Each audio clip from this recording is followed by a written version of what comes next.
Welcome back to Unqualified and Uneducated, where we give you our unqualified and uneducated opinions on all things sports, music, TV, or anything that's really interesting.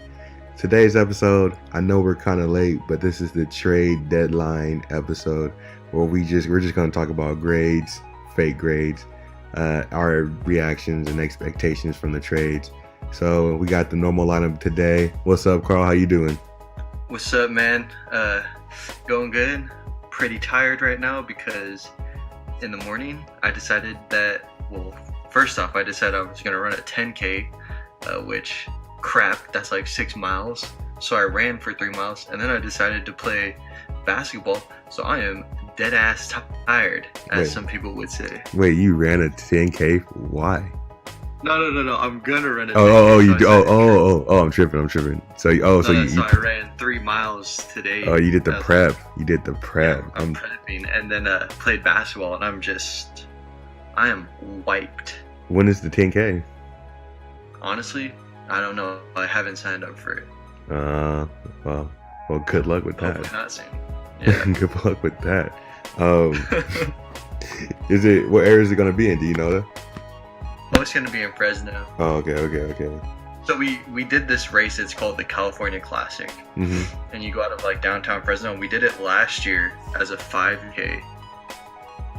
But you kind of just run in downtown, so you just run in this like downtown streets. Mm-hmm. The reason we decided to up it to the 10K was because we get to run through the zoo at some point. 3 extra miles. That's not worth, bro.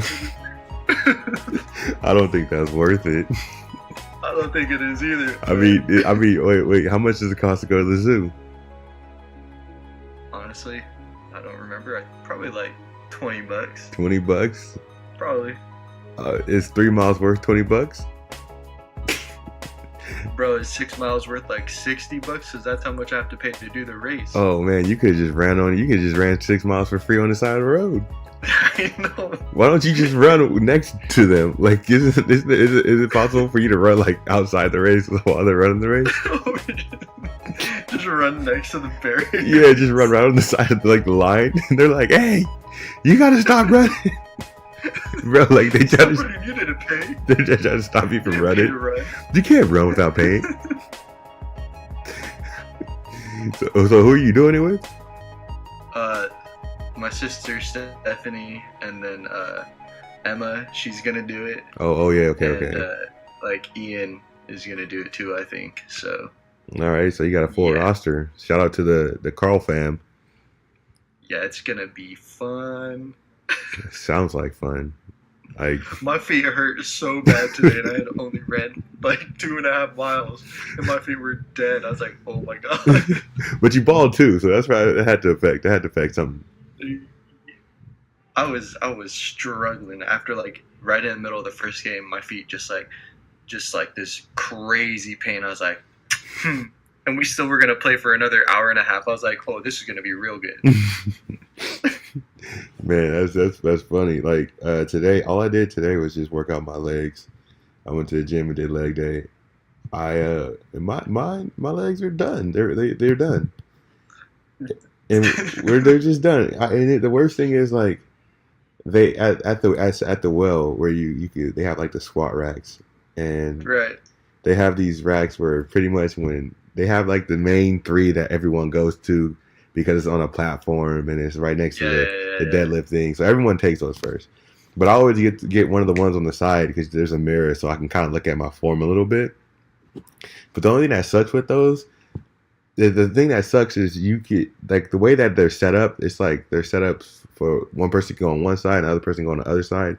So if 2 people are squatting, you pretty much you can look at each other eye to eye. And it's like I don't know. It's just like that's one of the weirdest things to do is like look at somebody while you're squatting.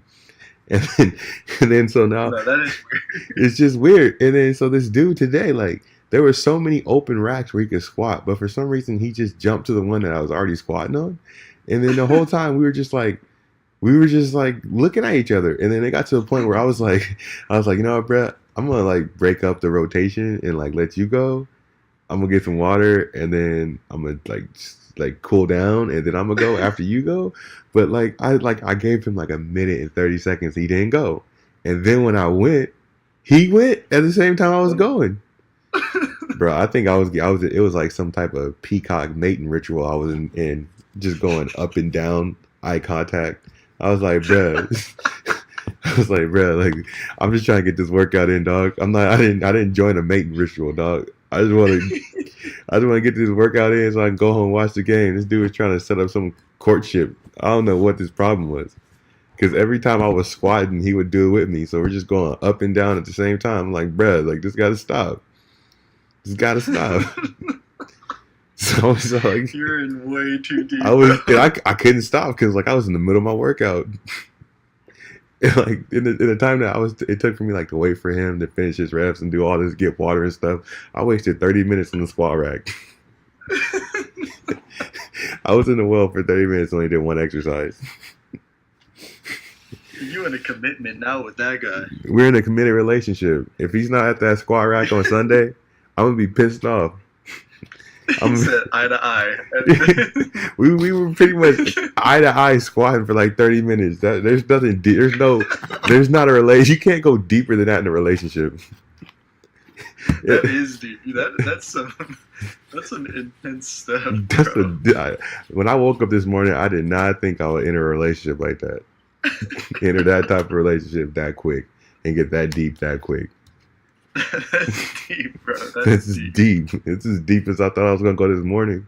Like my whole day was planned. I was gonna wake up, go work out, and go to the gym. I woke up and got into a relationship. So, okay. So like I said earlier, I know we're late. We're a few days late. The trade deadline happened on Thursday, but a lot of stuff happened during the week, and we still want to cover the NBA trade deadline. So we're gonna run down some trades.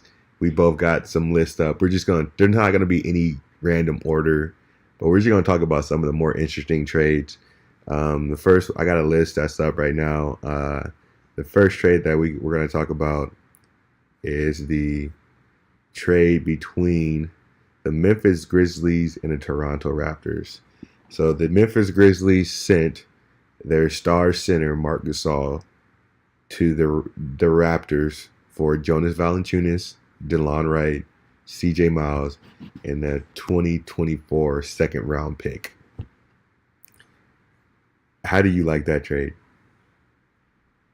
For the Raptors? For both teams. I like it. For the Raptors, I like it a lot because I feel like now they have such a powerful team. Like they traded away. Yeah, they traded away like Valanciunas, but they got a better Valanciunas and Marc Gasol, way better. Mm-hmm. And then like DeLon Wright and CJ Miles, that's not even their depth, bro. Yeah. I don't even think that touches like the top 8, top 9 of their damn rotation. They got so many freaking dudes that I feel like they've just like super powered up, and they're definitely trying to go to the finals with that kind of lineup, and I feel like this is the year for them to do it. Granted, the Sixers made some moves, so the two teams in the East kind of powered up. Yeah, in the trade. Yeah, that's because like with the Grizzlies, I mean with the Raptors, like you're right about that depth thing, because even like Jonas, like he's been hurt for a long time, so it's like. He was barely playing the last like few weeks to month, I think. So it's like they traded guys that I think CJ Miles wasn't really working out. So they've traded a lot. They traded in a 2024 second round pick. That's nothing. I mean, it is whatever. Yeah. So like, and they got deeper. The only problem is like, what do you do with Pascal Siakam, Serge Ibaka, and Marc Gasol? Who do you have coming off the bench? Start Gasol and Siakam, have Ibaka come off. You think Ibaka would be fine with that? Yeah. I mean, he's kind of have to. There's no, he can't. You better be happy. He kind of have to. He can't 80 his way out of Toronto. I would just feel like, because it's like, yeah, you might. I don't know. Even now, I feel like Siakam might even be better than Serge Ibaka is. Oh, but, yeah, I think he's better. Yeah. Yeah, so I would start him, but then if to sell it to Serge, you'd be like, dude, you're gonna be the leader of the second unit, you know. So I don't know. Yeah, I think it would be. Don't cry. Go to the finals, bro. Yeah, I think honestly, I think it would be easier to send Siakam to the bench because I think he started to develop that ball handling ability. So you can almost lie to him and say we need a playmaker on the bench. You know what I mean? But they do have Fred VanVleet on the bench as well. So I mean, they're just a deep team, and they're one I really like. So what's that? Their starting lineup now is Kyle Lowry, Danny Green, Kawhi Leonard, Pascal or Serge, and then Marc Gasol. I think he came off the bench in his first game, but we both can assume that he'll be starting when the playoffs starts. Oh yeah. Yes, that's pretty much their starting lineup, which is one of the best starting lineups in the league.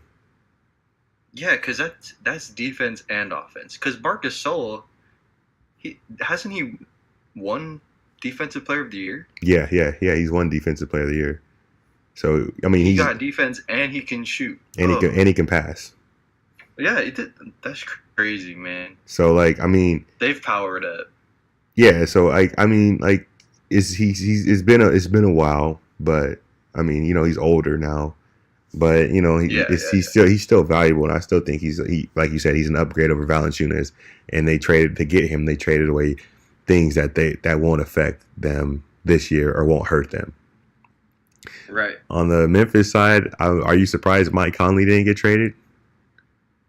Because I think I was surprised. That was weird. You would think if you're getting rid of Gasol, you might as well get rid of Conley because you're going for the rebuild. Yeah. But then I read somewhere they wanted to keep Michael Conley there so he could be a mentor to Jaren Jackson. Really? And I was like, what? I was like, why Mike Conley and not really? Gasol? Really?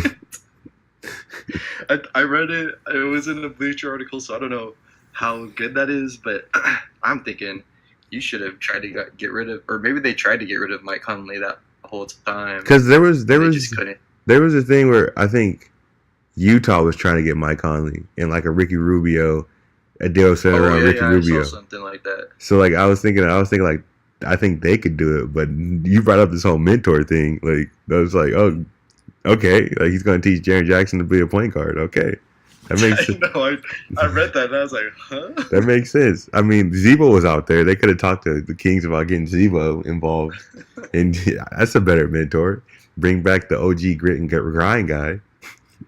But I mean, that's weird. That's weird. And I mean, what they got back, they got some guys. They're probably going to cut some of those guys or buy out some of those guys, and they might go to contenders. I don't know. CJ Miles or I don't know how his contract is. I think Jonas, he's probably gonna be around. I'm not sure how his contract breaks down either. But we'll see what happens with those. But they are destined for the tank, and they're trying to get into that. Yeah. They're trying to get to the Zion sweepstakes, but I think they've won too much. Yeah. All right, so we're staying in the East with this one. Sixers, the 76ers. Trade Wilson Chandler, Mike Muscala, Landry Shamet, a 2020 first-round pick, a 2021 first-round pick from Miami that's unprotected, and 2 future second-round picks from Detroit to the Clippers for Tobias Harris, Boban Marjanovic, and Mike Scott. That trade turned the 76ers into a scary team. Yeah, that's crazy. A really scary team. That's crazy. So, now the starting lineup for the 76ers is Ben Simmons, JJ Redick, Jimmy Butler, Tobias Harris, and Joel Embiid. Ugh. And if you really think about it, they can switch pretty much 1 through 4 now on defense. I know, that's ridiculous. And then even Joel Embiid can guard some 3s and 4s for a short period of time. Honestly, when you said they could switch 1 through 4, the one I counted out was JJ Redick. Oh yeah, there's that. But JJ, he could probably get a little point guardage in there. He got to guard the 2s. some threes. So there's some threes, you know. There's probably some threes out I there. was down with Joel Embiid guarding twos. I'm trying to give some respect to the homie JJ. Like, but see, here's the thing. Do you know how big that team is? This is ridiculous. JJ is like 6'4", right? 6'4". And he's the shortest, right? He's the shortest person on the team. The next person is Jimmy, is 6'7". Then it's like Tobias and Ben Simmons are probably like this around the same height. And then Joel Embiid is like 7. Oh, God damn, bro. They're so big. And it's not like a slow big. That's ridiculous. It's not a slow big. It's not. That team's sick. It is. And they actually have bench. Mike Scott's a good pickup for the bench. And they have TJ McConnell. They have what is that dude? I forget. It's like Kirkins. The Forkmaz or whatever. Yeah, he's decent. And then they got freaking Boban too. They got Boban on the bench too. And they also traded. We'll talk about the Orlando trade later, but they also traded for Jonathan Simmons. So they have Jonathan Simmons on the bench as well. Oh, that's right. Yeah, so they have a pretty decent bench. Pretty decent bench. So like, I think they're a real threat. And I mean, I think Elton Brand, you know, he kind of wins executive of the year because he brought in Jimmy and Tobias Harris. Like he turned. Oh yeah. Yeah. Oh hell yeah. That's true. Like he turned. Bringing in like 2 top players. Two guys, like, and they plan to sign them long term. I don't know that the money is gonna get kind of. That money, their contracts, that's gonna get pretty nasty, but yeah, pretty nasty because I know Jimmy wants max and Tobias Harris wants max. Ben Simmons is in the 3rd year of his deal, so he's gonna get like the rookie max, and Joel Embiid I think is signed to some deal, so that the money's gonna get. He already signed. Yeah, he's already signed, but the money's gonna get kind of crazy and tricky. But like right now, I mean. From where they were in the beginning of the season, where they were kind of, wouldn't say like a failure, but they were a little disappointing. I'm on record saying that I was a little disappointed in them early in the season. And so they make the move for Jimmy. At first started to get kind of rocky here and there, but that's turning it around. And then now they got Tobias Harris, who's a guy that I don't think is going to mess up their chemistry at all. I think he just fits in real nice, and he doesn't mess up anything. So then, who do you think comes out the East? Okay, so now it's between Sixers, Raptors, Celtics, and the Bucks because and the Bucks. Okay, kind of, yeah. So let's move on to the. Okay, no, before we go ahead, the Clippers. So this trade on the Clippers end, everyone's talking about how they got that 2021 first round pick from Miami because it's unprotected and no one knows what Miami will look like in 2021. So that potentially could be like a top 5 lottery pick. So the Clippers get that to use that in a trade, a bargaining chip. They have a lot of assets. Landry Shamet, he's looking like he's going to be a good shooter. They got Shai Gilgeous-Alexander. They got I forgot they got a young big on there too, and they got Maurice Harrell. They got some things down there to use for trade chips, and they are expecting to sign 2 guys in the offseason and possibly trade for another guy, maybe Anthony Davis. So that trade helps them because it clears up a lot of cap space for a guy that was going to want a max contract, and it puts them into the tanking. They're able to tank so they can keep their own pick, and it gets more valuable. They're able to sign 2 guys. They clear cap space. So Clippers did a lot with that trade, beneficial for both sides. So now I just wanted to get that out there. Now we can move on. The Clippers were good. Now we can move on to the Bucks and the Bucks trade. So hold on, let me pull it up. The Bucks. They sent. They got Nikola Mirotic, and they traded Don Maker, Jason Smith, and 4 second-round picks. Now I don't know if those are all in the same trade because I literally just have like who they added and what they traded. So maybe they gave all that up for Nikola Mirotic. Yeah, I think the first trade was okay. The first trade was for Thon Maker to the Detroit for basically for Stanley Johnson. And then, that's right. And then they traded Stanley Johnson, Jason Smith, and 4 second-round picks to the Bucks for Nikola Mirotic. So that's right. Yeah, so that was the deal. And we were talking. You brought up off record before we started recording. You brought up how Giannis was hurt by this deal. Yeah, he was hurt, man. That's the demigod, Don Maker, bro. Yeah, he said this one really hurt, you know. I was like, you know, I just feel like just like the same mistake the Pelicans made. You make that one move that kind of rattles your superstar. Yeah. And you just never know. It's up in the air after that. Yeah. Granted, Giannis added onto his tweet, like, that's the business though. So like he understands, and I don't think it'll rattle him like it did AD. But it's just hard. It's hard to like keep your superstars happy, I guess.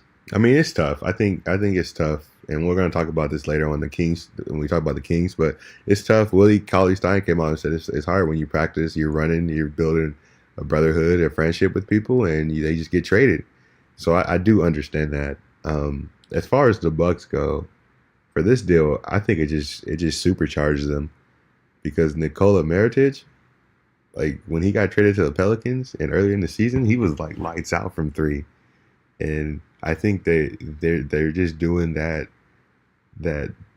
almost like that Orlando Magic just get him some shooters and surround him by Giannis and let Giannis be Giannis and let him have all the space in the world.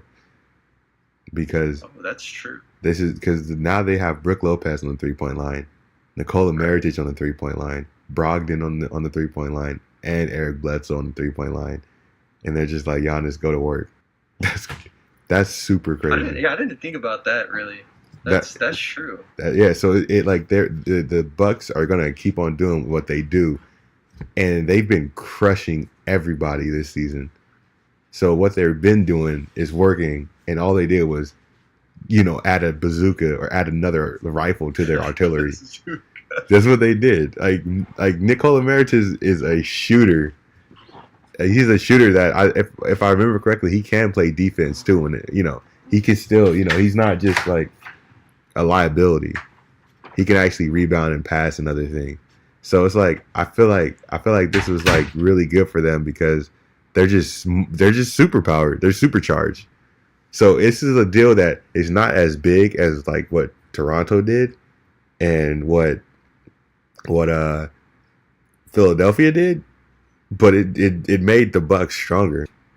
But no, I didn't really think about it that much for the Bucks. I mean, I'm always pulling for the Bucks because Giannis is the guy. Always pulling for him, but just like, yeah, that move like was good for them and probably strengthens them. But are they gonna be able to compete like with these other teams now? Star power wise, they're so far behind them. No, I get what you're saying because that's what it is. That's what the playoffs is about. It's like stars. Now Raptors have Kawhi, Kyle Lowry, which I don't know, it's playoff Kyle Lowry, but still someone who could potentially help. And Mark Gasol, so it's like you got guys that like they can be go-to if they need to be. And I mean they got Danny Green who can put it on in the playoffs like we've seen him do it in San Antonio, though I don't know what he is compared to what he was back then. And then you got the Sixers with Joel Embiid, Jimmy Butler, Tobias Harris, and then like Ben Simmons to just distribute it to all those guys in crunch time. So that's another like grip of dudes who can handle it. And then with the Celtics, you got like Kyrie, Jason Tatum. I would still say Gordon Hayward. I know a lot of people are falling off of him. Yeah. But Gordon Hayward's still like a top player. Yeah. I think he just all the time off kind of really did it into him, and he's still trying to like get back into it like that. And then when you go to the Bucks, it's really just like who do you want the ball? Whose hands you want the ball to be in crunch time? Mm-hmm. It's Giannis. Yeah. You know which I mean, I guess surrounding with shooters, it's like yeah, he can just drive and kick. But I don't know. It just seems like they might not have enough. No, I actually, I think you're right. Because, we'll see in the playoffs because there's only one guy you have to stop to stop the Bucks, really. And, for real. Yeah, it's just if you can stop Giannis or build a wall so he can't get into the paint, I think it's gonna be hard. But I think the Raptors have the length to do that. Even though the Bucks have, I think the last time the Bucks played the Raptors, they dogged them. But but I think in the playoffs, I think the Raptors can figure out a way to stop him. We'll see what the 76ers are going to be like in the playoffs. I am apprehensive about the Bucks. That's why I'm leaning more towards the Raptors making it out of the East. Yeah. Because my thing is the 76ers, that was a big blockbuster move. I got to see chemistry develop, and hopefully they can develop real chemistry by the playoffs. I mean, they destroyed the Lakers today. Lakers. There was moments where the Lakers were coming back, but you never thought they were going to win the game, and it honestly looked easy for the 76ers. So they're starting to develop chemistry. My biggest issue with the Raptors is Kyle Lowry, like you said. You really don't know which Kyle Lowry you're getting, because people would say, well, that's just because of LeBron. That was because of LeBron, but Kyle Lowry would do bad in the series before they played LeBron. I know. So him and DeMar DeRozan were doo-doo in the playoffs. Yeah, so you're right. You're so right about that. I don't know what Kyle Lowry I'm getting. I don't know. So I'm worried about them. The 76ers. I mean the Bucks. We both talked about how we're just worried about Giannis. All that they're just relying on Giannis for the whole time. And then but the Celtics. I don't know if I trust the Celtics anymore. Because they've been having a lot of chemistry issues, and I don't know if I trust them. Yeah, I'm on board with that too. And I think a thing that's kind of hitting them chemistry wise, not only Kyrie talking back on his word like we talked about last time, but AD putting his name out there that he wants to be in a trade. Well, now it's I feel like every single young dude, just like all the dudes on the Lakers that were under 23 years old, they just all became trade chips. Mm-hmm. You're all oh, well, everyone's available, essentially. I feel like everyone on the Celtics has now been made available to try to acquire Anthony Davis. I even think Jason Tatum, I feel like they would be willing to offer that up. Because I swear, what's his name? Danny Ainge? Mm-hmm. Said something yeah, we're willing to make a big play or something for it. And I was there's only a few guys on that roster, for the Celtics that you would trade and call, that's a big play. That's a big move. You're willing to move. No, I agree. So, I don't know. I agree. I forgot what I was saying. I forgot. I might have said this on another episode, or earlier episode. But the thing with the Celtics is they just have too much of the same thing. And the same thing that they have is good, but too much of a good thing can be bad. If you go to a cookout, right, you go to a cookout, right, there's ribs, There's chicken, there's barbecue ribs, chicken, hamburgers, corn. You know what I mean? Say you got corn is good. A corn on the cob is great. But if you're at a barbecue and you have like 7 pieces of corn on the cob on your plate and you don't got any ribs, you only got barbecue chicken on there, you just got 7 pieces of corn on the cob, you're gonna be like, the corn on the cob is good, but I got too much of it. That's right. I need some ribs. I need another shooting guard. I need some a burger, a big. They just have all they have on that team are wings. They just because Kyrie pretty much plays like a wing. Terry Rozier plays like a wing. Jaylen Brown's a wing. Jason Tatum, Marcus Morris, they're all wings. And Al Horford is like, they're only big, and he's not like a big. He's like 6'9". He's a big whose game is a wing. Game. He's a big wing. They just have big wings. That's all they have. They just have wings, and so it's like,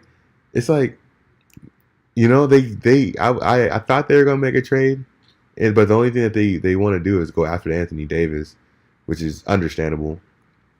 Right. So yeah, yeah, I agree. Like, I think that plays into effect because the fact that Anthony Davis didn't get traded, that means that New Orleans wanted to hear offers from Boston.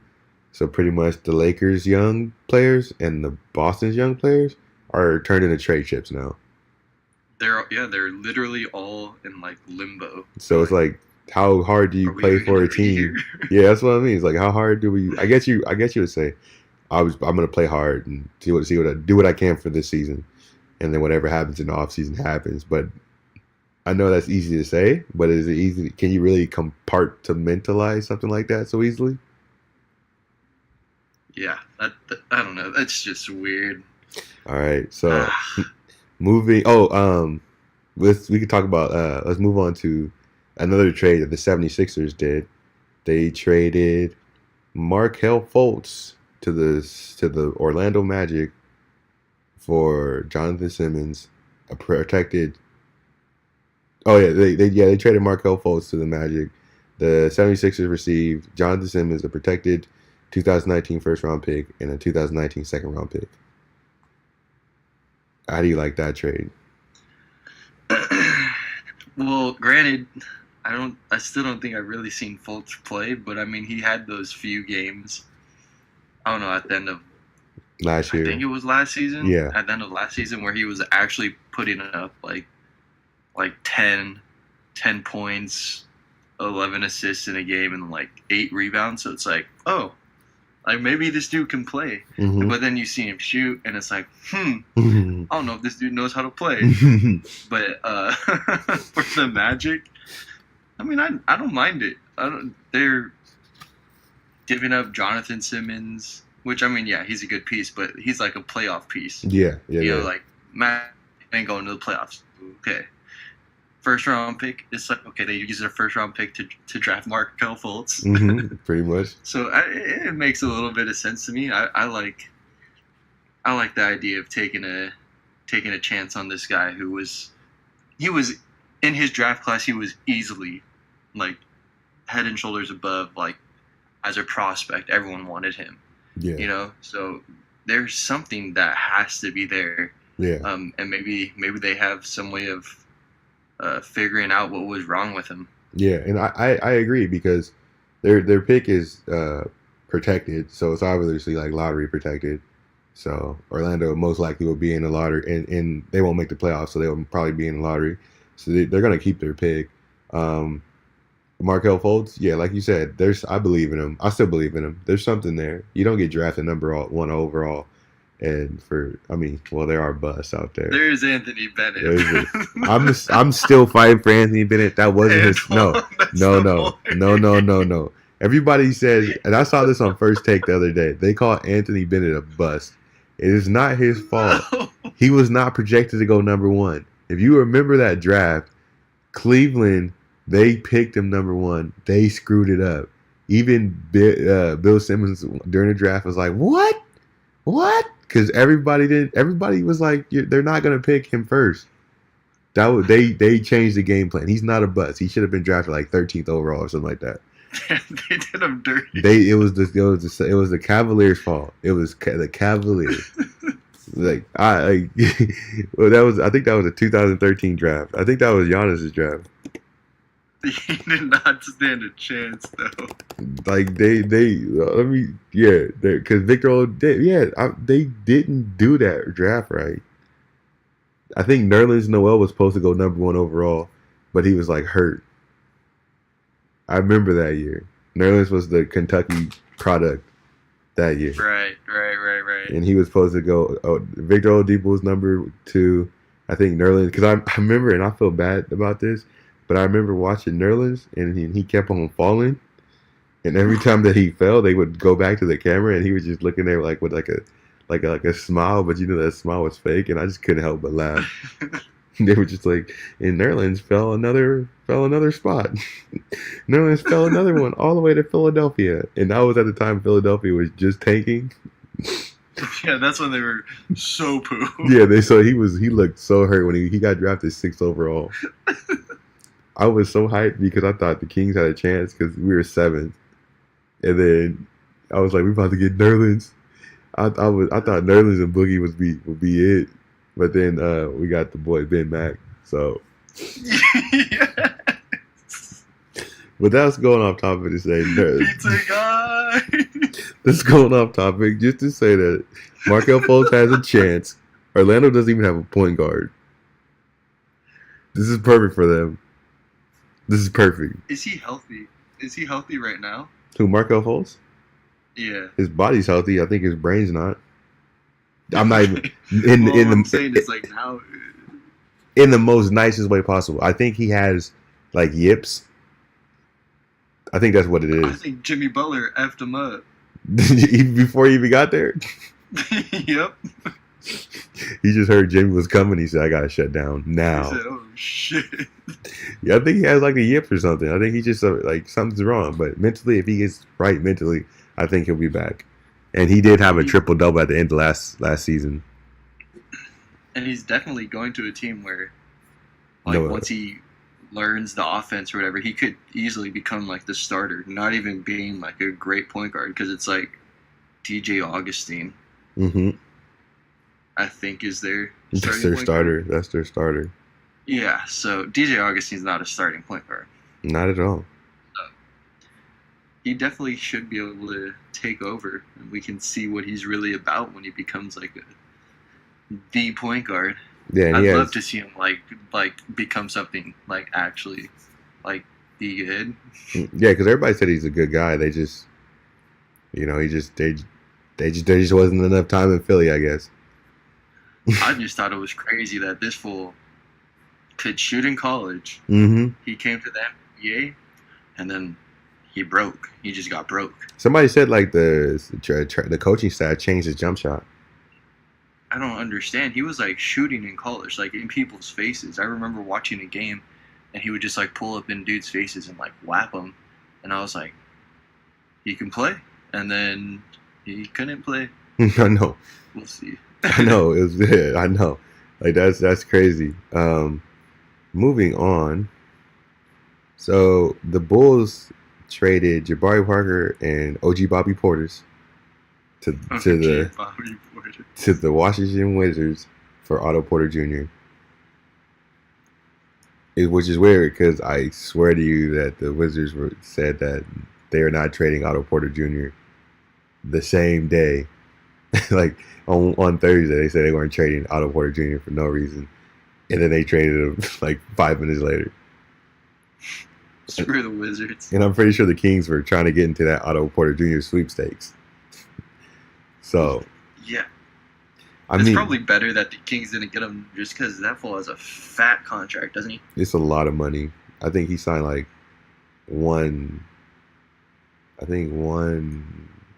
can't remember the money, but it's well into the upper hundreds. It's well into the hundreds. 4 years of one something, like 116 or 120 or something like that. And for a player like that, he would come to the Kings, and he'd be like our fourth option. And you're paying him like upper 20s. Yeah, like I don't think. Yeah, I don't. I was like, I'm glad he got traded to the Bulls, and he probably would have took more assets to get. And then so the Bulls, so I really don't get the timeline for the Bulls. I guess he kind of meshes in with their guys. I don't see it. I feel like I thought all their guys were like super young because what they have Wendell Carter and Lauri Markkanen. Those are like their guys. Oh yeah. I guess like Zach LaVine's a little older, so I guess he fits in with that timeline. But you know, I don't really see how much Otto Porter Jr. is going to change that whole franchise, seeing as he's not really a franchise player. Nah, you know what they should have done was get rid of Zach LaVine because he's not a franchise player like they're trying to make him up to be. Well, you see, that's the thing though, man. The Bulls, they matched that contract that Vladdy tried to give Zach, so I gotta like. No, I'm okay with that. You're right. I'm okay with that. I'm thankful for the Bulls, man. I'm thankful for the Bulls. I think if Zach LaVine would have came to the Kings, he would have changed that whole franchise. And I don't know if it's for the best. Nah. Because he would have took the ball from Buddy wouldn't have started. He would have took the ball out of Fox's hands. Bogey would be playing small forward. It would have been a mess. It would have been a mess. So we went to the Bulls. Would you like to talk about ourselves? Talk about our trades? Yeah. So the Kings, we were busy, man. Pretty active. We were. I was not like I was really not expecting much, but we made some moves. Now some of the moves were nice. Mm-hmm. The one that hurt was Iman Shumpert. Mm. Right? So Iman Shumpert was in the trade for Alec Burks, right? Hold on. No? Yes, he was. No. I don't. Yes, he was. Yes, he was. It was in a 3-team. Yes. It was a part of a 3-team trade. Yes. I don't really care what the other teams got because we lost Iman Shumpert. We pulled in Alec Burks. Now I liked Alec Burks when he was on the Jazz. Mm-hmm. I think when he was on the Jazz, I thought he was like a good player. But I don't like the fact that we lost Iman Shumpert. Mm-hmm. Just because I feel like his presence in the locker room was really good. Yes. For everyone on our team. Yes. You know, like he was like I feel like all of our young dudes, like which is like our team, our entire team. They all, I swear, they all like looked up to Shum. Yes. Like as some sort of for guidance or like as a big brother type figure. So. Mm-hmm. Like on the previous episode I did with Chan, I gave a shout out to Shump, and I still haven't put that episode out yet, but I'll probably put it out tonight. But I was just saying, like, because if you there's a lot of videos out there that the Kings of like Shump and Fox did like these special videos where like they played horse and they talk about like the name scores, the birth of his daughter. They talk about a whole bunch of stuff, and it's pretty cool. It's like 2 20-minute segments, I think. And right. It's pretty cool. I watched that, and there's some interviews that Shump came out and he talked about like the origins of Purple Talk, and he talked about how Frank Mason, says something, and he'll say something but say talk after it. So like he'll be like, oh, that's tea talk. Oh, it's coffee talk. You know what I mean? So which is just hella cool. So Shump was like involved in everything. If you watch the games, if he was hurt and he was in street clothes on the bench, he's the one barking at the guys on the team like, hey, we need to do this right. We need to do this. Right, we need to, he was that vocal leader. So that one hurt. I found out about that trade. I was in class. I was in class on Wednesday, and my friend Matt showed me his phone, and I was hurt, man, because like for the rest of that day in class, I just sat there and I just looked at the board and was like, man, Shump gone. Shump's gone. Shump's gone, and he wasn't. He's gone. It is crazy how attached I got because like he played he got traded to the team last year, right? But he didn't play last year, and I thought he was going to opt out of his contract and leave and everything. But like he completely embraced the culture of Sacramento, and I was like, dude, that's super cool. That's super cool. And then he bonded with all the players on the team. Like you said, every young player liked him. And then, all right. So then the next trade was the trade for Harrison Barnes. The Kings received Harrison Barnes, and then we sent Justin Jackson and Zach Randolph to the Mavericks. And Zach Randolph has already been bought out, I believe, by the Mavericks. So he's gonna go be looking for a team to join. Hopefully, he joins the Raptors. Get that whole grit and grind going back. That'd be crazy cool. Reunite Zach Randolph and Marcus All. Let's go. Let's do it. Let's have fun. Cool. That'd be cool. Let's do it. Let's do it. And then see, that's the I asked Justin Jackson and Harrison Barnes. That trade pissed me off. Not because I was upset. I was upset that Justin Jackson was gone because I like Justin Jackson. I wanted him to be like a part of our young core. I believed in him. He was starting to heat up as the season progressed. And I like Harrison Barnes, and I'm glad he's on the team. But what pissed me off about that trade was just the unprofessionalism of the trade. Like, they traded both of these guys in the game. Oh, I know. Like, Harrison Barnes was in the game, and they pulled him out and said, you got traded. Justin Jackson was sitting on the bench, and you got traded. Like, that, I felt like that was just super unprofessional. Like, they couldn't get that deal done sooner? Or just tell the players not to play? Sooner or just, if you've decided that you're going to do the trade, just wait till they're done playing. Yeah, wait till they're done. Because, they Shump found out, 30 minutes before the game. And, the players, all the players, everything, they found out, right before the game started. And, don't get me wrong, all credit to the Rockets, but we got, destroyed by them. And, the players on the team looked like they did not want to play. Psychologically, they were messed up. So I was actually pissed off about the trades, the two trades, just because. And also Scalabia Sierra got sent to to the Trailblazers for Caleb Swanigan. That was another one that happened during the game. You look at the bench, they're there and then they're gone. I know.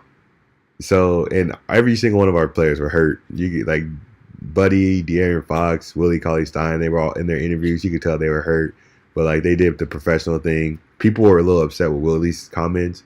He was saying it he said it was trash how it was, but he understands the business. And I think people were being too hard on Willie in that case because Willie said like you said earlier, Willie was talking about the brotherhood, the friendship, and just playing with guys and practicing and hanging out with them outside of work and eating with them and going over their houses. You develop a bond, especially if they've been there for more than a year. And just to have it, get in like that abruptly without saying goodbye or anything like that sucks. It is trash. Just because you're a professional athlete doesn't mean you're not a human. I know, that's crazy. So, but I'm excited because Harrison Barnes gives us a legitimate three. We haven't had a small forward ever. I know. Even with Rudy, he was starting to become a power forward.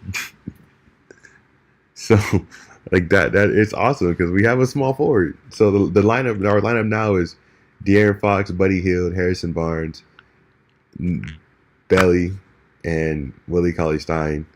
And Willie, the last two games since Harrison Barnes has been there, Willie's blocking shots. I know. I saw him this past game tonight. He had 5 blocked shots. And he blocked 3 shots against the Heat. He's blocked 8 shots in 2 games. So I'm down with that. I am. And the thing with Harrison Barnes, he had 12 points against the Heat, and I think he had 9 or whatever today. And what I've been seeing from him and Alec Burks is that is it Burke or Burks? Burke. Yeah, it's Burks. Okay. So what I'm seeing from both of them, they're just trying to fit in. They're the team and the players, the new guys and the old guys, they're trying to build some cohesiveness, but it looks a little clunky because the new guys are we don't want to mess with the flow. You guys do you, and then the old guys are we want you guys to feel welcome. You do you. So there's a lot of passing going on when guys just need to take shots. And Harrison Barnes is just today. Harrison Barnes is 1 of 7 from 3. It's just because he's just I'm just going to shoot this so I can fit in with the fast.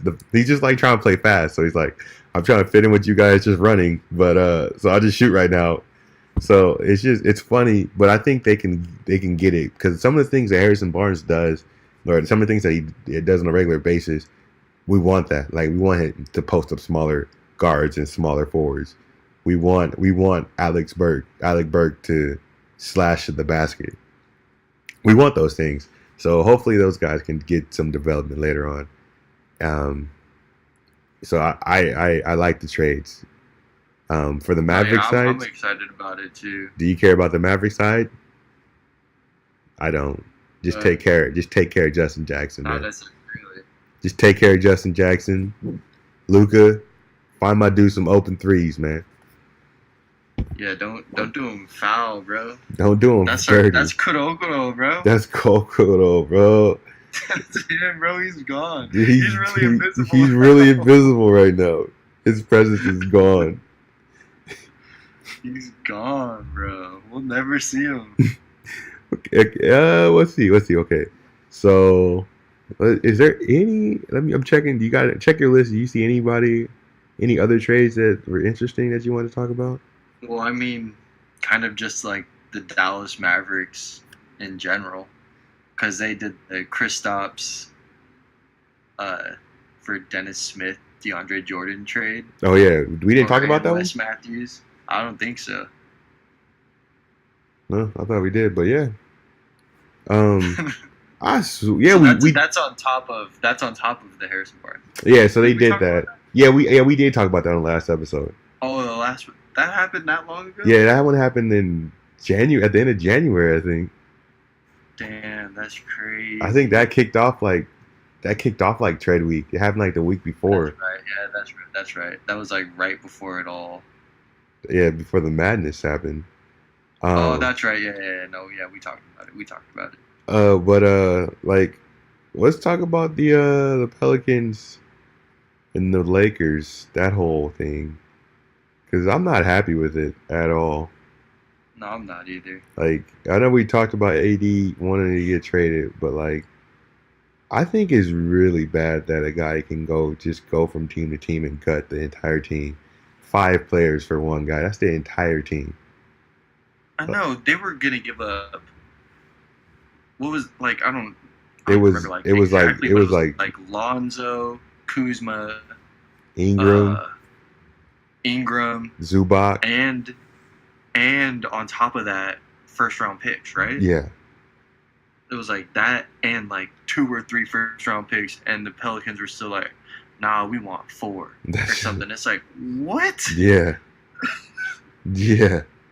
That's literally the entire like future of the Lakers. But they were like, the Lakers were actually like entertaining these ideas, which is crazy. You know, it came out, the report came out that the Pelicans never insisted on doing any of those deals. That's just wrong. I think they were saying that the Pelicans were just putting stuff out just to F with the Lakers for effing with their season. They're that high up on Jason Tatum. Who, the Pelicans? Yeah. Because it seems like they're holding out for the Celtics only. I mean, I would hold out for the Celtics because the Celtics have picks that are higher. Yeah, but what stops the Celtics? Okay, what if the Celtics make a good run this year? Mm-hmm. Right, they make it to the Eastern Conference Finals. What stops them from being like, oh, we just need like another year of cohesiveness, and we could push through the finals and maybe even win it next year? See, we don't want Anthony Davis anymore. That is true, and I think that's one of the risks with not taking this trade. But I think their whole thing is not even like the whole cohesive. I think they feel that they could get a deal centered around, because look at they have Memphis Grizzlies first round pick for this year, top 8 protected. They have the Clippers first round pick, top 14 protected. They have their own pick, and then they have Scary Terry and Jaylen Brown. So if they were to trade for Anthony Davis, they would send. I think they just feel like if you have 2 superstars, you're there. So I feel like they have to. Who? Gordon Hayward. You gotta stop, man. You gotta stop. You gotta stop, man. But Paul George did came out and gave like a good message to tell people to stop hating on Gordon Hayward and let him recover. Like that was basically Paul George's message, was to leave Gordon Hayward alone. Thank God for Paul George, man. It was a pretty long one too, and he typed it. So I was like, yeah, I was like, Paul George knows. So like, I think the Celtics deal was better because the Celtics just have a whole bunch of picks that are more valuable than the Lakers, because the Lakers picks are gonna be like in like the 30s, where the Celtics have picks from other teams. Yeah, I guess that's true. Those freaking thieves, man. They freaking hate the Celtics and their picks. They have way too many damn picks from other teams. They're just like, but that's just good. That's just a good GM. But they're just thriving on the failures of other teams. Except us, you know. They thought they was gonna get a number 1 overall pick this year. Nah, man. Nah, you done messed up. You know how crazy that is? In retrospect, everything that Vlade has done has turned out all right. Oh, God, I don't want to give him any credit. You have to give, bro. I think he put us through a lot. But he put us through a lot, bro. A lot. But everything he's done has turned out. The initial pick, you know, getting cap space. The cap space was the one caveat with the cap space was this: in 2019, we're not gonna have a pick. And then everybody in the world was like, you know, that pick's gonna be number 1, and but it's not. He traded away Buddy Hield. He traded DeMarcus for Buddy Hield. Everyone's like, Buddy Hield is the 45-year-old rookie. And he's not even having a good season. And DeMarcus is an all-NBA player that actually wants to stay in Sacramento. You know, Buddy's like in the 3-point contest now, and he's averaging 20 points a game. And he's been our best player in 2019. I don't know if people know that, but he's been the best player on the Kings in 2019. You know, and he makes that deal. He trades away. He doesn't draft Marquise Chris that year, and then he drafts Marquise Chris, and he trades him for like, I think he traded him for like Scal and Papagiannis. That's the only effed up. That's the only effed up deal he did, bro. Damn you, Vlade. That's the only thing that we could get mad at Vlade right now is that Papagiannis deal. Bro, isn't Vlade the dude who freaking gave away our pick for Rondo and? Yeah, that was the cap space, man. Bellinelli, bro. That was the cap space. He instead of stretching those guys, he traded them to 76ers, and I think the 76ers waived him. God damn. All he had to do was just get rid of him. And the 76ers was like, I guess we'll do your job for you. That's all he had to do. And then we'd had the cap space. But, you know, it is what it is. We used that cap space to get Rondo, Bellinelli, Kufis. God damn. You know, I was actually watching that hype video. No. That hey man, that literally is the greatest hype video I've ever seen. Really? For the fans out there, in 2013, 14 or 15. It was I think it was the year we got Willie. I think it was like either that year or it was one of those years. We had signed Rondo, we signed Kufis. We just had a team. They just pieced together a team, and the Kings had an incentive to make the playoffs. That was their goal. It wasn't even make the playoffs. It was make the 8th seed. They did all. Now I realize how crazy this was. I think we did all these moves. We did all these moves to make the 8th seed. It wasn't like let's make the playoffs and contend for a championship. It was like let's make the 8th seed. So we sacrificed our future to make the 8th seed. And some guy out there, he mashed the Suicide Squad trailer. So all was Bro, it happening. wasn't a fan. It was Vladi himself. Vladi did it. Vladi was actually in the video, but so the Suicide Squad trailer, some guy mashed the Kings like intros and like highlight videos with the Suicide Squad trailer, and it's like the single dopest hype video you will ever see. We were so hype on that. It was the greatest thing ever, and the best part was like the video was almost over, and then you're like, "Where's Rondo?" And then all you hear is like that Joker laugh, and that fool is like, "Rah, rah, rah." And then Rondo's face shows up, and he's like in a room, and like the light flickers, and that fool. And I know this because I watched the video like 2-3 days ago, and then they have the Joker saying, oh, I'm not gonna kill you. I'm gonna hurt you really badly. And they just got Rondo's face on there. And then it's just like if the music was like intense, George Carl pops up, and then freaking you remember part George Carl pops up, and then it said, "Are you the devil?" Are you the devil, bro? It had everything. That was one of the. I'm gonna share it on our Twitter page. This is the greatest preseason hype video I've ever seen. I've never been so hyped except for that season. I've never been so hyped for such a doo-doo team I know. in my life. Our starting lineup that year was Rondo, Ben McLemore, Rudy Gay, DeMarcus Cousins, and Kosta Koufos. Oh my gosh. We had drafted Willie, but he wasn't ready yet. Oh my gosh. And the best part was when Vladi actually videotaped himself looking at himself in a mirror in some shady ass bathroom and then submitted it to this guy to put into the Suicide Squad video. Honestly, bro, I don't even know how that video, who found that, and what was the initial idea of shooting Vladi in a bathroom? I don't know. Like, who says, like, oh, Vladi, you would look really good in a dingy bathroom. And I want you to shake the glass or something. But it fit. That's why I'm pretty sure it was him who made the video. I'm gonna have to agree with you. But that team at the time really was a Suicide Squad. Because DeMarcus had his rep as being like super angry. Rondo had just got released from the Mavericks.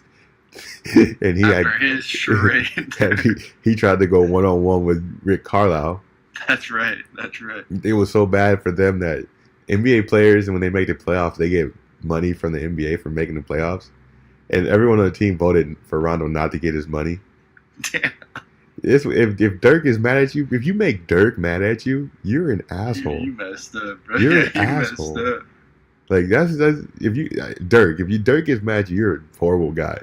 So they had that fool, and then freaking George Karl was coming out of nowhere, freaking Mr. Snakes in the Garden himself. I know. So we really just had like the miscast of the NBA, the guys that nobody wanted. And George Karl had just gotten fired from his job as coach. After he won Coach of the Year, he got fired from his job. So we had like the cast overs, and then we really were the Suicide Squad.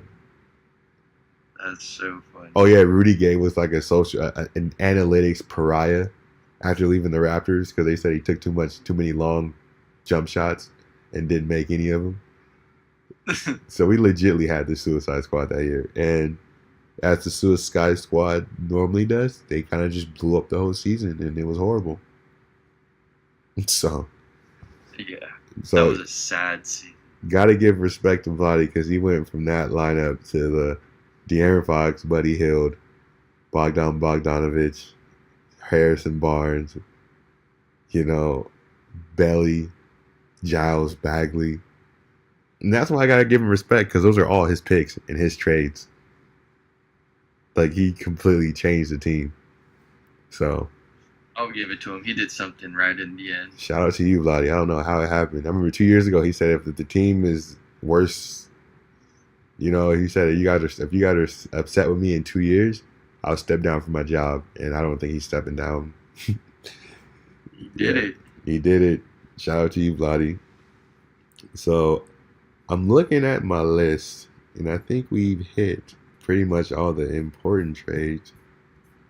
I think we did hit all the important trades. The other ones are just like small things about teams that I don't really care about. No, I feel you on that. I mean, the only thing that we didn't talk about was the journey that the Trailblazers sent Nick Stauskas and Wade Baldwin on.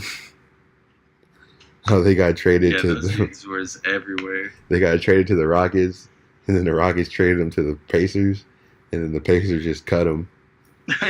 No, they're both axed. I feel like Pacers were the only people that were actually nice. They didn't send them to someplace else. Like, do you think they even travel, or do you think they just stayed at home? Like their agents was like, "You're gonna get traded." I think they just, because it all happened within like a couple days. Yeah, I think the agents were just like, the agents have to know what's happening. So I feel like when they get traded, I feel like the Rockets, when they got them, they were probably like told the agents like, "Don't have them come here because we're just gonna make a move and flip them over to this team," and then the agents are like, "All right." Yeah, you're okay. You're gonna get cut. You're gonna get cut. Nick Stauskas, Stauskas is probably was chilling in Canada. You know, had a little break. I don't know where Baldwin's from, but yeah, I mean,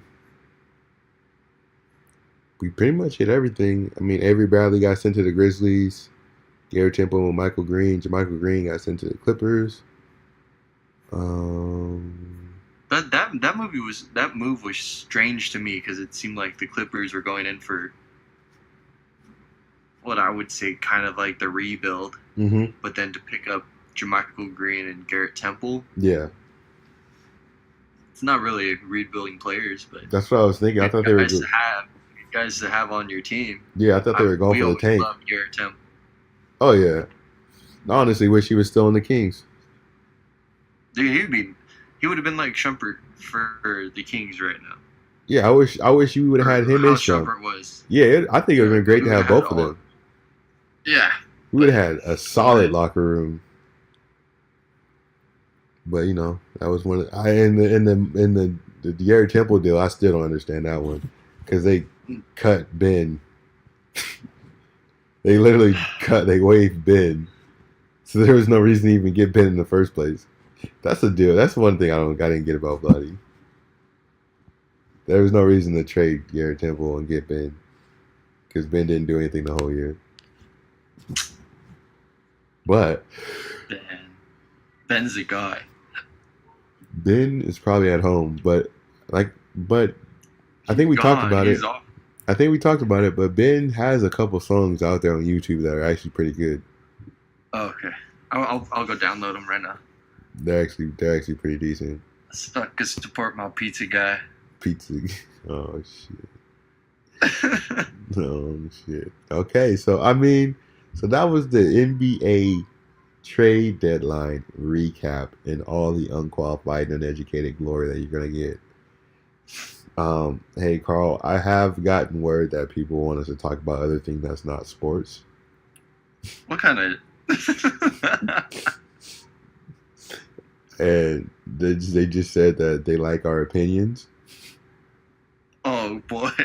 I was told by, and I already shouted out my friend Melissa on the previous episode, but I'm gonna give another shout out. Shout out to you, Melissa. She came up with our perfect headline. Sometimes, oh shit, I don't forgot what she said. Oh my god! It's been a long time. Hold on, I got it in a text. Let me read it. I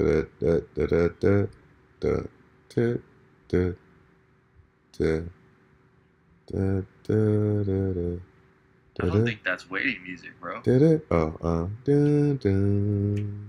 know. Hold on. Oh yeah. Sometimes it's super introspective and insightful, and sometimes it's utter bullshit. Now, I don't know. I don't think we've ever been introspective in either of our lives, but I think we're pretty. I think we're pretty insightful, and I think a lot of the things we say on this thing is pretty bullshit. Oh yeah, at least 95%. Oh dang! I was gonna say 97. Damn. Damn it. But that's why we're unqualified and uneducated. But there's some people out there that want to hear us talk about other stuff. I actually got a lot of feedback from the time we talked about the about old Chris coming in hot with the. Damn it, Chris. I'm a little upset that he came in with he came in. Somebody said it was kind of fresh. Damn, Chris. Chris done messed us up, man. Chris might have took us into the world of seriousness. We can't talk about serious stuff. We ain't serious. That's what I'm saying. But I think we people can do it though. I think people for want the fans, bro. For the fans, but I think people want to hear us not be serious about serious stuff to make it easier to digest. Oh, I see. So we're almost like the Colbert Report. Ugh. I never watched it, but that's what I heard somebody call us when we were roasting the New York State law. I guess that's not a bad thing. I guess not, but but it has to be organic. If something's interesting, we can talk about it, but we won't just freaking start watching CNN and bringing up Trump stats every day. That's not good. That's not good for your health. I promise you I won't waste any time researching into stuff. I promise you I won't either. The amount of research that I did for the New York State law was when Chris said that. I looked it up on my phone and I saw the first 3 words and I was like, okay, I got my opinion. Super deep research. All right, I guess we could work into to non-sports every once in a while. But the question is, we do a separate episode or put it all in one episode with sports? That's actually a good idea. We could do a separate episode. Because, think about it. If we decided to, let's add in something not sports related right now, they would have to listen through the entire draft. That is true. Or trades, whatever. But it just seems like if that person, whoever wants to hear our opinion on whatever the hell, they might not want to have to listen through or take the amount of time to find the timestamp to skip ahead towards the whatever thing that we're going to talk about. That is true. Bed bugs. That's true. So we could do a separate episode. If something is interesting, and it doesn't have to be a long one. It could be 30 minutes. Right. It could be 30 minutes. Right. So we could do a mid, 2 episodes. Our regularly scheduled Sunday episode. Sunday, and then some other time in the week when some crazy thing pops up. Yeah. Then I guess we could talk about it. Yeah. I guess we can talk about it, or we could just get that full Chris to. Yeah, we'll just get Chris's ass back in here. Oh, you know what? I'm gonna start paying Chris 50 cents and then a week, but then just charge, so he can give me topic ideas. But charge him $1 for recording time. No, I'm not gonna let him be back on the podcast. I'm just gonna only ask him for ideas.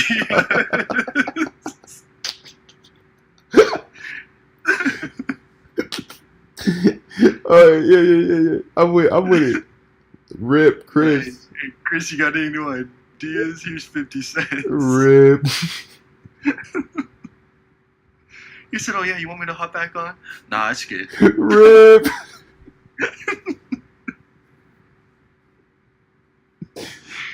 Oh my gosh. Well, yeah, no, that's a good idea because get some topics from him and then give him that 50 cent, or I got a quarter on it too, so you know what I mean. You just give him a quarter, and then next time I see him, I give him my quarter's worth. And then, all right, cool. And then you don't tell him why, but just hey Chris, what do you got on your mind? Then he'll be like, well, there's some nuclear issues happening in the middle of New Mexico. Pennsylvania. Yeah. They're building nuclear weapons in Pennsylvania. And we was like, oh, shit. Goddamn. Is that legal? So, yeah, we could definitely talk about that. And there was one thing I was going to talk to you, I wanted to bring up. I think it would be cool if we, found an anime show. And normally I don't do this. I don't watch anime shows weekly. But, I was thinking that if we found, a new show and then, review the episode every week. Just review the episode. And then just put it out there. I see. Like watch one episode a week. Mm-hmm. Like depending on like a new series, like if I found a new series, like say like, because like I think like this, what is it for this, like this, like the spring animes, like the new spring animes come up, so like we just watch episode 1 and we just talk about that, then episode 2 talk about that, and then that's also something we could do. So hard. I They're know. like 20 minutes long. I have to burn through at least 6 episodes. I know. That's what I'm saying. Like I've never watched anime week to week. Yeah, I guess I could do that just because I have Naruto to fall back on. Yeah. To watch, because I still have like 1 billion episodes. So. Yep, and then some. But I got into some heavy stuff in Naruto, bruh. How old part are you on? This is a spoiler alert. I repeat, this is a spoiler alert. I just got to this point where, what's his name? Pervy Sage. That fool died. Oh. Hurt. And then like constantly Naruto keeps talking about, oh, you know what? I kind of miss my master right now. And he doesn't even know he's dead. I'm just sitting there like, bruh, you don't even know he's dead. He died, and Itachi, the Sasuke Itachi fight happened. Oh. So he died, and then I found out that Itachi's the realest Leaf homie out in these streets, bruh. And I was just like, bro, everything clicks. This is foul. Yeah, everything makes sense now. Yeah. I was like, this is just foul. He did it for his brother. Yeah, that was crazy because like at the end of the fight, even before Sasuke knew all that stuff, like like Sasuke was like out of energy, and then Itachi was like walking towards him, and he had his hands up, and then he just tapped his forehead, and then died. I know, dude. That I'm not gonna lie, that shit got me when I was watching, and they like kept doing the flashbacks, and it was like every time Sasuke would run up to him, he'd like, oh, not today. Not today, little brother, and he'd like poke him, like do the little tap on his forehead. Yeah. And he did it, and then it like stuck, and like I thought, and I was like, that's what that fool was doing. Yeah. At the end when he freaking touched his forehead, it was like his last time, like, see you later, little brother. I was like, oh my god, that's heavy, like, bro. Yeah. I was like, cause like you don't know Itachi's like a good guy at that point. You just know like he's gonna take out Sasuke. He's going for the eyes. He's going for the eyes. And then at first I was like, you missed, bitch. And then I know. I was like, better luck next time, motherfucker. But then I was like, that was in the same spot he used to tap Sasuke's head. I mean, and then that fool finds out, and I was just like, damn. I was like, no, bro, Itachi was sick. He's the realest one in the show. He was like, you know what? He said, I know I'm an Uchiha, but like, I'd rather the Uchihas go out with a good name and not disturb the peace that is in the village. He was like, I'm gonna kill everybody. I'm gonna kill all my people, and then take the blame. That's crazy. I saw that. I was like, bro, Itachi really was the realest. The realest. He's like, we had easily top like 5 realists in the show. Oh hell yeah. So you're hearing some deep stuff right now. Yeah, I hit all types of like crazy deep stuff, like because they did like Kakashi's his like growing up story when he took Obito's eye. Yep. I was like, oh fuck, that's heavy. And then they did the Jiraiya, that's his name, Privy Sage Jiraiya. They did his like story growing up, and then they killed his ass off. I was like, oh my god, this is foul. Well, he got killed by his freaking students, bro. Yeah, I'm just gonna say this: the show's about to get super crazy from this point on. That point where you're at, you're gonna get some major actions coming up. So I'm trying to think where I'm at, like exactly right now. What did I just leave off on? Because I don't want to say. I think like Sasuke's new team, it's the same team. Yeah, he just named it different. He was like, I think it's like Haki now. I think they're like Haka or something like that. Something like that. They got the 8-tail Jinchuriki. Oh, Killer. Oh yeah, and I just watched the Bubble Jinchuriki. Mm-hmm. That fool, literally the last episode I saw was him getting captured by what's his name? Payne. Okay, yeah. So that's the last thing I saw was like Payne and him confronting each other. So that's where I'm at. Okay. Crazy, bro. Yep. You're about to hit some action. Somehow Naruto runs into every single Jinchuriki in the entire goddamn world. Yeah, it's crazy because I remember I remember when he was like little, and then it was like, oh, I thought I was like, oh, he got a fox inside him. That's crazy. And then turns out that's like there's like 8 other people just I know like that ain't shit. there's like dude, Gar was like, no, I got a raccoon inside me. I know. I was like, what the fuck? I was like, this dude's like, I was like, dang, nobody got a fox inside him. He got a fox. This fool we got raccoons and freaking octopus, oxes.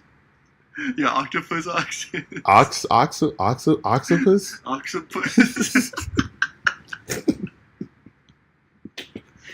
It's crazy, bro.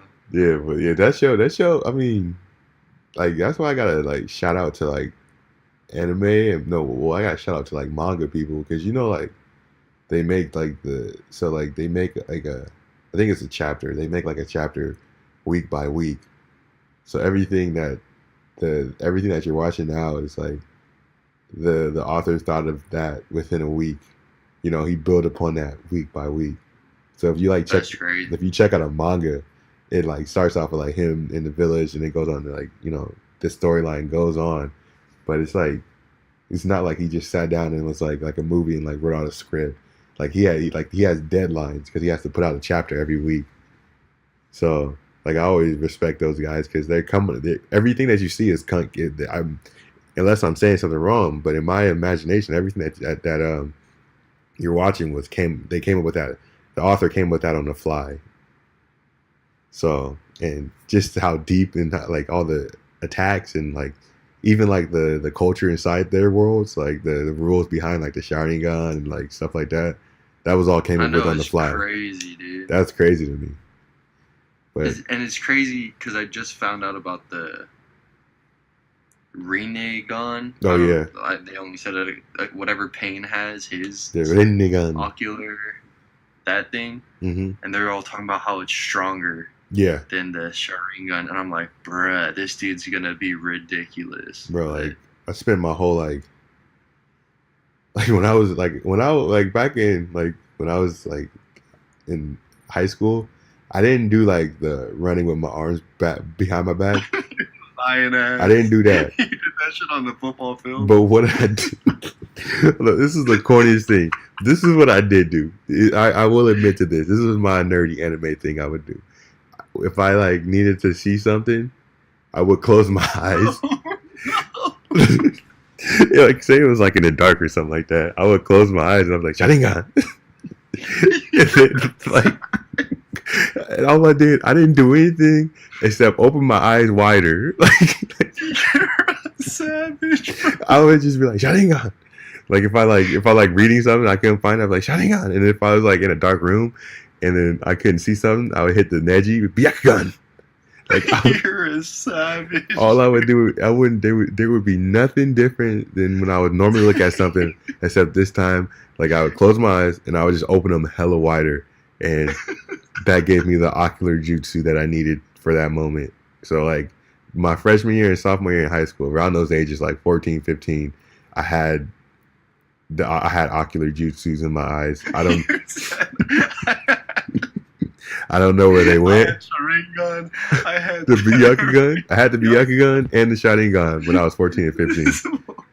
Swear to you, I had them. I'd use that so much. Like, oh shit, that's funny, bro. I didn't, like I said, I didn't run with my arms behind my back, but because like that was like low level shit. That was low level ninja jutsu. But back My boy had the damn Sharingan. I had the Sharingan, bro. Byakugan. I had him, bro. I'm telling you. Because, like, I don't know if it was just because I was focusing more, but when I used them, I found what I was looking for, and I found what I was looking for in, like, the readings, or, like, if I walk in a dark room. And you know what it is? It's just that your eyes adjust to, like, the darkness. Like, like if you walk in a dark room, eventually your eyes adjust. But in my mind, that's because I use my Byakugan. That's right, bro. That's right, bro. That's impressive. To be a master of both of them at the age of 14. That's what I'm saying. It took Sasuke hella long to master his. He didn't. I don't think. I don't even. He had to go kill his damn best friend. He tried to kill his best friend. Did he even have 3 tomes by then? I'm saying, man, I was out there. God. I was out there in them streets. Fucking crazy, dude. And I think the greatest thing of all was, like, no one knew I did that because it was all, like, in the eyes, you know. And it wasn't like I was. I just like it wasn't. It wasn't like I was trying to reveal that to the world that I had the Sharingan. So I just kept it down low. I couldn't let pandemonium go out, you know. That's right, dude. That's right. You got to protect yourself. Someone's gonna come tear your damn eyes out. They would have came after my eyes. They would have came after my eyes, bro. The military would have put me to work. They would have, bro. They would have. I'd have been in the army if I would have let people know. But like I said, I lost it. I don't have it no more. Oh.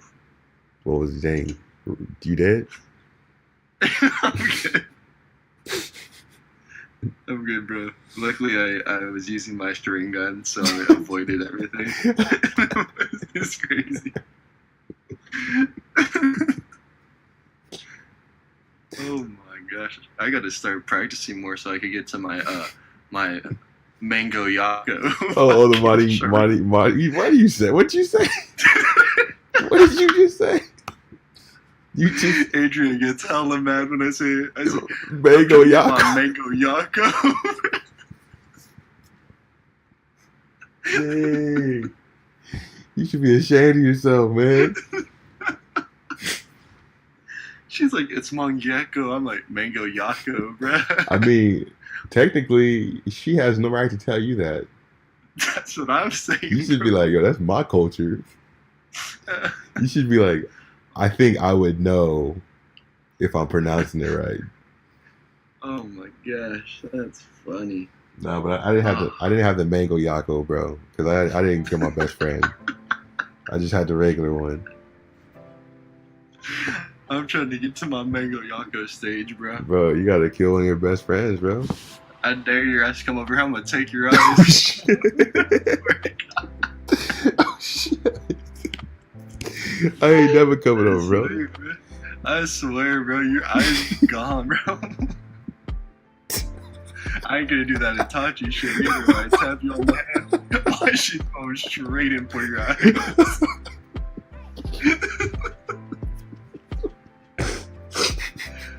Oh my gosh. Oh crap! All right, so that shit's crazy. We pretty much covered everything for the day. Right. And you know, that actually kind of concludes the first story time, the unqualified and uneducated story time. That was a good one. Those actually worked out all right. We were wondering how we would do it, and I guess we did it that way. So, bam. Any last words? I mean, we covered trades. We talked a little about Naruto, and we talked about some future things we might do in the future, as far as, you know, reviewing an anime episode by episode, and talking about some more serious talk. So there might be some more episodes coming out during the week. But yeah, you got any last words, Carl? Nah, I don't really have anything else to say.